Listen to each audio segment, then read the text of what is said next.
Hi, and welcome to Surviving 7th Grade Social Studies, the channel that's designed with a 7th grade student in mind.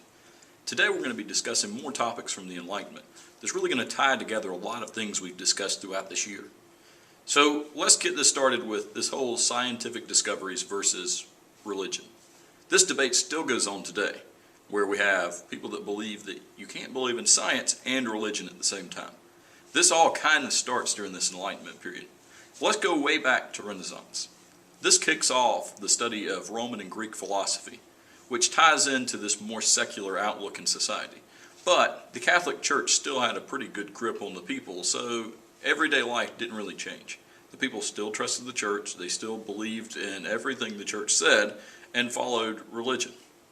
We see that scientific discoveries won't come until later. So some people actually group the Renaissance and the Enlightenment period all together. And I like to think of it this way, where the Renaissance was more of the thinking, ideas, art behind all these things. The Enlightenment is more of putting these things into action, solving problems, using the ideas to actually make a difference. So we see that scientific discoveries start to discredit the church, which it starts early as Renaissance, but the Catholic Church is able to use its power to keep most of these discoveries from the eye of the public. But then we see this big event. The big event is the Protestant Reformation, which caused this unity of religion in Europe to all of a sudden be split. So now we have divisions in religion, we have wars that take place over divisions in religion. Really all these are still Christian religions, but now they're fighting against each other. At the end of the 30 Years' War, that really ends the religious conflict in Europe. So we see that these guys take a break from it, and we also see that the Catholic Church loses a ton of power. They no longer have all the authority in Europe. So in order to fill that void, these absolute monarchs step up and create this divine right of kings, where essentially they make themselves gods over the people and tell the people that since God chose them to be the leader, that really you can't even question it. The only person above the king is God. So this also creates a distrust in government. So now we have a distrust in religion and a distrust in government. We have new ideas coming in, and we have a ton of social problems that need to be solved. This is where the whole idea of deism steps in, which is really a disconnect from religion. What it says is, essentially, we have the right and the ability to solve our own problems, and that God exists but is distant from us and doesn't intervene on our behalf. So it's a lot different than the religion of the time. And in fact, it's really more of a secular thing instead of a religion. So think of it like that. It's less of a religion and more of we're going to use reason to solve the problems that we have instead of relying on religion. So we see this new period step up, this Enlightenment period, where we have people like Voltaire, we have Rousseau, that step up to try to fill this void of what can we do to solve the social problems. And the whole thing is based on equality. The whole idea is that people should choose the government and that the government should work for them. We shouldn't have an abusive government. And that sounds really good. That's the political side of it. But there's also a scientific side of it. So we see that sciences end up growing dramatically during this time, math especially.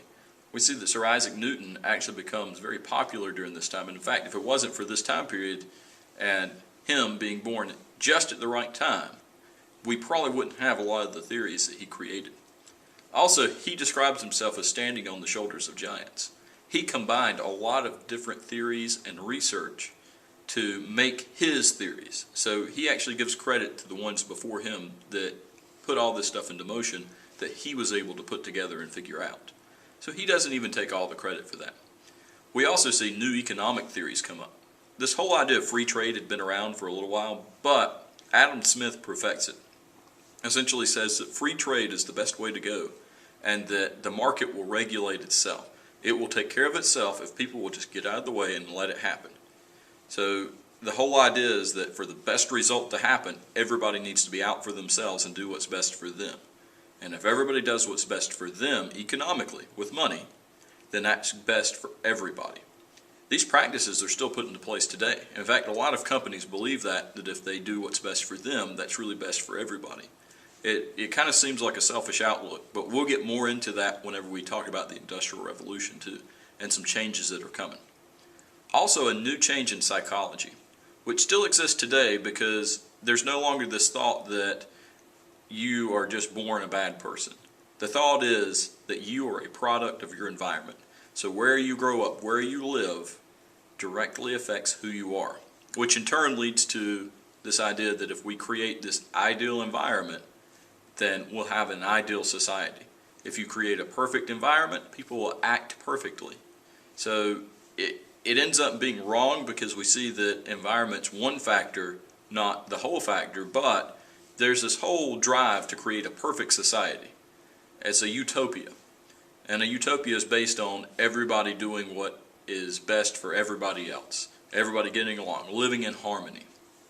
And that's really the focus of the Enlightenment movement, is this idea of people solving problems, creating a better life for everybody.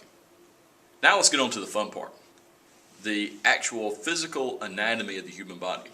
Believe it or not, until really the 1600s, there wasn't a whole lot of research done on the human body.